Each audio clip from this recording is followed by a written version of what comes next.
So friends, अब हम बात करते हैं कूलाम के नियम की। तो चलिए बिना टाइम वेस्ट किए शुरू करते हैं। आप इस वीडियो को पूरा देखिए, क्योंकि इस वीडियो में हमने आपको बहुत ही इजी फॉर्म में समझाने का पूरा प्रयास किया है। तो चलिए बिना टाइम वेस्ट किए शुरू करते हैं। आप हेडिंग लगाइए कूलाम का नियम। कूलाम का नियम।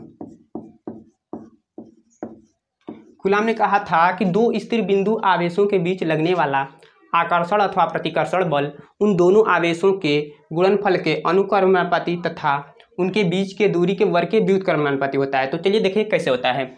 तो हम पहले मान लेते हैं दो स्थिर बिंदु आवेश, यहाँ मान लेते हैं Q1 और यहाँ पर मान लेते हैं Q2, और एक दूसरे से r दूरी पर रखे हों। उन्होंने कहा था दो स्थिर बिंदु आवेश एक दूसरे से r दूरी पर रखे हों तो उन दोनों आवेशों के बीच लगने वाला आकर्षण अथवा प्रतिकर्षण बल उन दोनों आवेशों के गुणनफल के अनुक्रमानुपाती या समानुपाती एक ही होता है। तो आप लिख सकते हैं समानुपाती तथा उनके बीच के दूरी के वर्ग के व्युत्क्रमानुपाती होता है। कैसे देखते हैं होता है, देखिए उन्होंने कहा था दो स्थिर बिंदु आवेश, तो हमने दो स्थिर बिंदु आवेश बना दिए। फिर कह रहा है एक दूसरे से r दूरी पर रखे हों, तो एक दूसरे से r दूरी पर रखे हों तो उनके बीच जो लगेगा बल, आकर्षण लगेगा या फिर प्रतिकर्षण। आकर्षण बल कब लगेगा? जब दोनों विपरीत प्रकृति के हो, मतलब एक धनावेश हो एक दूसरा ऋणावेश हो। और प्रतिकर्षण बल कब लगेगा? जब दोनों समान हो, जैसे दोनों पॉजिटिव चार्ज हो या दोनों नेगेटिव चार्ज हो। तो देखिए दोनों आवेशों के बीच जो लगेगा बल को यब से दिखाते हैं ना, फोर्स।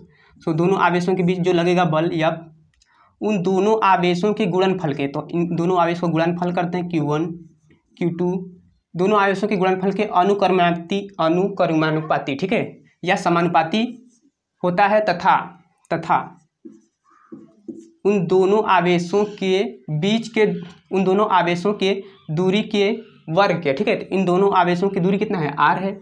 तो दोनों आवेशों के दूरी के वर्ग के, तो इसका वर्ग कर देंगे के व्युत्क्रमानुपाती होता है। तो इसका r का व्युत्क्रम करेंगे तो 1/r² आएगा, ठीक है। तो उन्होंने कहा था दोनों आवेशों के गुणनफल के समानुपाती तथा उनके बीच के दूरी के, ठीक है, उनके बीच के दूरी के वर्ग के।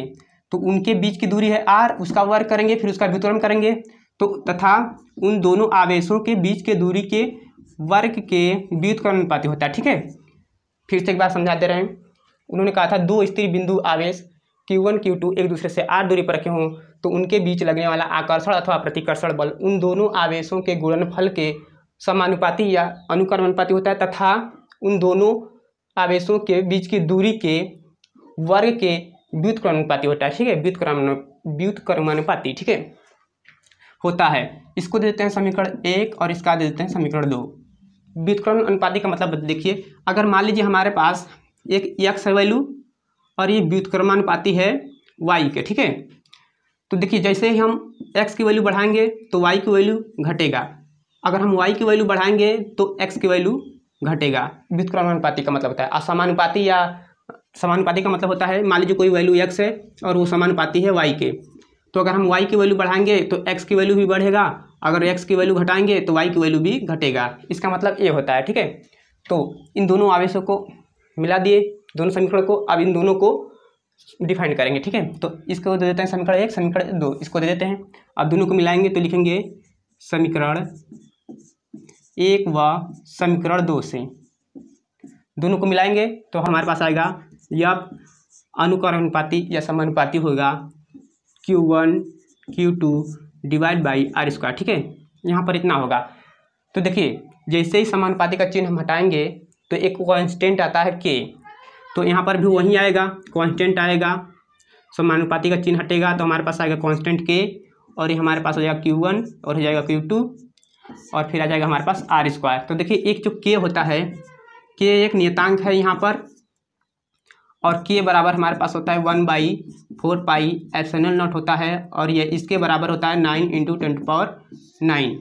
यहाँ से आप वैल्यू देख लीजिए, यहाँ पर अगर न्यूमेरिकल सॉल्व करेंगे तो ए वाला रखेंगे, नहीं तो यहाँ पर जब सूत्र का निगमन करेंगे तो ए वाला रखेंगे। तो रख देते हैं, तो हमारे पास आएगा f बराबर 1/4πε0 Q1 Q2 divide by r², ठीक है। ये हमारे पास सूत्र आ गया, और ये कहाँ होगा? हवा या निर्वात में, ठीक है। हवा या निर्वात में ये सूत्र लगेगा। जब दोनों आवेश हवा या निर्वात में रहेंगे तो ए लगेगा, ठीक है।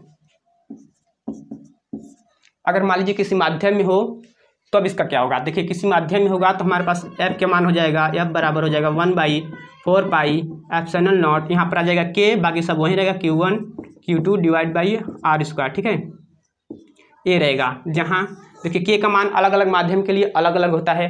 जैसे मान लीजिए हमारे पास हवा या निर्वात में रहेगा तो के का मान, ठीक है, लिख लेते हैं यहाँ पर हवा या निर्वात में के का मान होगा हमारे पास 1। अगर मान लीजिए किसी धातु हो, ठीक है, तो धातु में लिख लीजिए धातुओं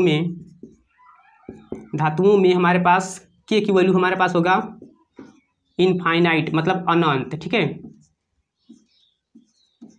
अनंत होता है। तो आई होप कि आपको ये वीडियो समझ में आया होगा, पसंद आया होगा। तो पसंद आया तो प्लीज़ शेयर कीजिए अपने फ्रेंड्स में। तो मिलते हैं अगले वीडियो में। वीडियो देखने के लिए थैंक यू।